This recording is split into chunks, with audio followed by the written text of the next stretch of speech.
যৌন নির্যাতন, সমকামিতা সহ নানা অভিযোগে ইসলামী বিশ্ববিদ্যালয়ের ডেভেলপমেন্ট স্টাডিজ বিভাগের সহকারী শিক্ষক হাফিজুল ইসলামকে চাকরিচ্যুত করেছে কর্তৃপক্ষ।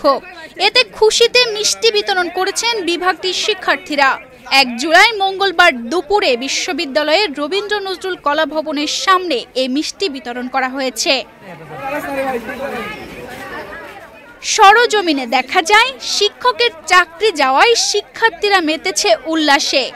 উপস্থিত শিক্ষার্থীরা বলেন, শিক্ষার্থীরা নির্যাতনের হাত থেকে রক্ষা পেল, এজন্য দ্বিতীয় ঈদ উদযাপন করেছে তারা।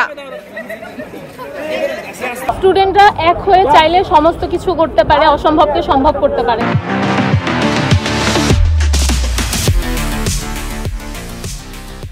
কারণ আমরা যখন আন্দোলন করছিলাম সবসময় আমরা শুনে আসছি বহিষ্কার সম্ভব না, কিন্তু আমরা অসম্ভবকে সম্ভব করছি। প্রশাসন আলহামদুলিল্লাহ ন্যায়ের পক্ষে বিচার করছে। তো এখনো সময় থাকতে আমি বলবো যেসব শিক্ষকরা নিজেদেরকে অনেক বড় কিছু মনে করে বা এরকম অন্যায়গুলো করে তারা সাবধান হয়ে যাক। আর না হলে আমি বলবো যাদের সাথে অন্যায়গুলো হয়ে আসছে তারা সবাই একত্রিত হয়ে বিচারটার জন্য দাবি জানাতে।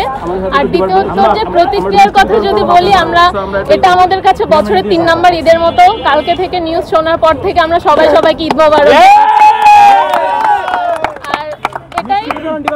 হ্যাঁ, আমরা মিষ্টি বিতরণ করছি, সবাই অনেক খুশি। প্রশাসনের কাছে অসংখ্য ধন্যবাদ এত সুন্দর একটা রায় দেওয়ার জন্য আর ন্যায়ের পক্ষে থাকার জন্য। ধন্যবাদ।